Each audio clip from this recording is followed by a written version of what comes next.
ఆయనకి లింక్ చెప్పే అవసరం లేదు, ఆయనకి కంటెంట్ అంతకన్నా అవసరం లేదు. వచ్చేస్తున్నాడు the YouTube star గాలిపడాల Sudhakar.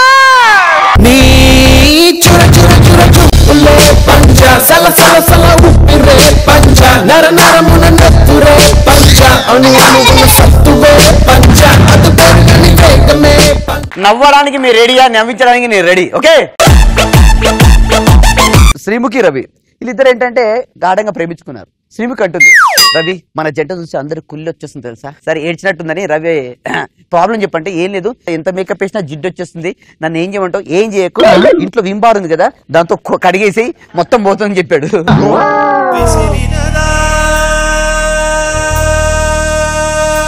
Joke అయిపోయిందా? జోక్ అన్నారు, దీన్ని కంటిన్యూటీ అంటారు.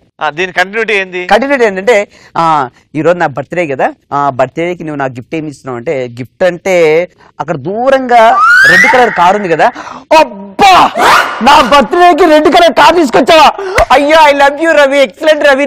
ఉండే ఉండే ఉండు ఉండు ఉండు ఎందుకు ఏమైంది, నేను రెడ్ కలర్ కార్ అనలేదే, రెడ్ కలర్ నెయిల్ పాలిష్ తీసుకొచ్చా అని చెప్పాడు.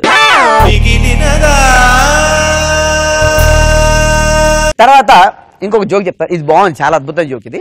నువ్వే చెప్పుకోవాలి, నీ జోకులు బాగుంటాయని. ఒక ఇండియన్, అమెరికన్, తర్వాత పాకిస్తాన్ ముగ్గురు కలిసి కార్ వెళ్తున్నారు. యాక్సిడెంట్ అయిపోయింది, ముగ్గురు చచ్చిపోయి స్వర్గానికి వెళ్ళిపోయారు, నరకానికి వెళ్ళిపోయారు. అక్కడ ఎముడు పిలిచాడు, ఎవరెవరు ఏ పాపాలు చేశారని అడుగుతున్నాడు. తీరా వస్తే మీరు ముగ్గురు పాపాలు చేశారు, మిమ్మల్ని నరకానికి పంపిస్తున్నారని ఎముడు. సార్ మీకు పుణ్యం ఉంటుంది సార్, మాకు ఇంకా బతకాలని ఆశ ఉంది సార్, నేను పంపిస్తాను కానీ ఇది ఒక పెద్ద గేట్ ఉంది ఇక్కడ, ఉంటారు కదా, ఆ గేట్ జాడి తన్నాడు, గేట్ మొత్తం విరిగిపోయింది, మీరు ఆ గేట్ ఇప్పుడు తయారు చేసి ఇవ్వాలి. నేను ఒక బడ్జెట్ చెప్తాను, ఆ బడ్జెట్ లో ఎవరైతే తక్కువ తయారు చేస్తారో మీకు భూలోకం పంపిస్తారట. ఓకే, ముందుగా అమెరికన్ పిలిచాడు, ఒక 50,000 ఇస్తే చాలన్నారు. అరే జోక్ ఎప్పుడైతుందిరా? వినండి, స్టోరీ వినాలి మీరు. స్టోరీ అంట నా జోక్ కాదంట. స్టోరీయా? నీ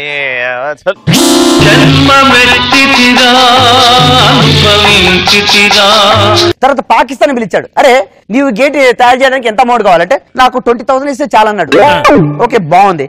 ఇండియన్ పిలిచాడు, అరే ఆ గేట్ తయారు చేయడానికి నీకు ఎంత అమౌంట్ కావాలన్నాడు. నాకు ఎంత కావాలి, ఒక 60,000 కావాలన్నాడు. అమెరికన్ ఏమో 50,000 అడిగాడు, వాడు పాకిస్తాన్ ఏమో 20,000 అడిగాడు. నువ్వు 60,000 ఎందుకు అడుగుతావు? 20,000 నేను తీసుకుంటా, బరాబర్ 20,000 లంచం నీకు ఇస్తా, ఇంకా 20,000 ఏం చేస్తావు యమధర్మ అడిగాడు. ఏమడతావు, ఆ పాకిస్తాన్కి ఇస్తా 20,000 అన్నాడు.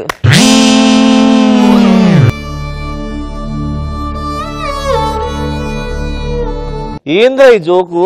యమధర్మరాజుకి లంచం ఎందుకు ఇచ్చినావు, పాకిస్తాన్ వాడికి 20,000 ఎందుకు ఇచ్చినావు?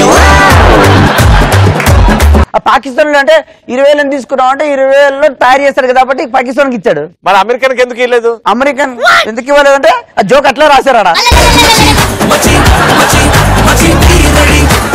ఇంకొక జోక్ ఏంటంటే వాళ్ళంటే జోక్ ఇదండి, భర్త విపరీతం కొడుతున్నాడు భార్యని, కోపం వచ్చింది భార్యకు.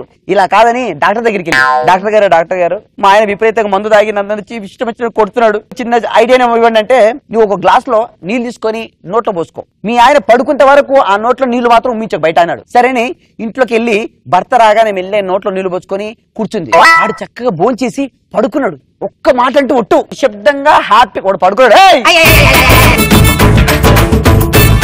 అద్భుతంగా ఉందని ఈవిడ డాక్టర్ దగ్గరికి వెళ్ళి, డాక్టర్ గారు ఇంతకీ ఆ నోట్లో నీళ్లు పోసుకుంటే ఎలా మా ఆయన ఎందుకు అనట్లేదు అంటే, మీ ఆయన అన్నప్పుడల్లా నువ్వేదో ఒక మాట అంటావు, అప్పుడు పెద్ద గొడవ అయిపోయి నిన్ను బాగా కొట్టేవాడు కదా, ఇప్పుడు నువ్వు నోట్లో నీళ్లు పోసుకున్నావు కదా అందుకే నిన్నేమనట్లేదు అన్నాడు.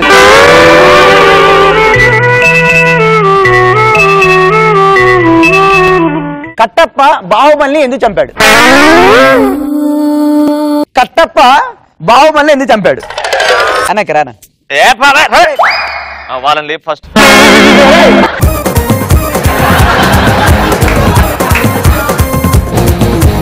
లేవరా మీ నోళ్ళ మనవాడా?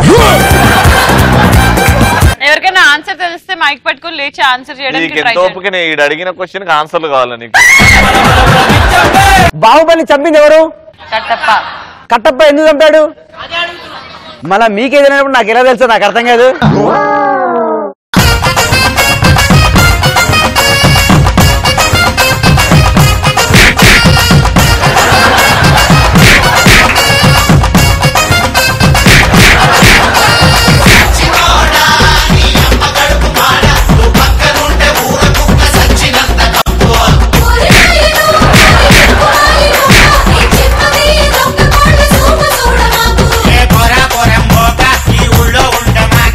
ఏమండి ఇది అన్యాయం అండి. పటాసులో జోకులు చెప్తే కొడతారండి. అవి జోకులారా?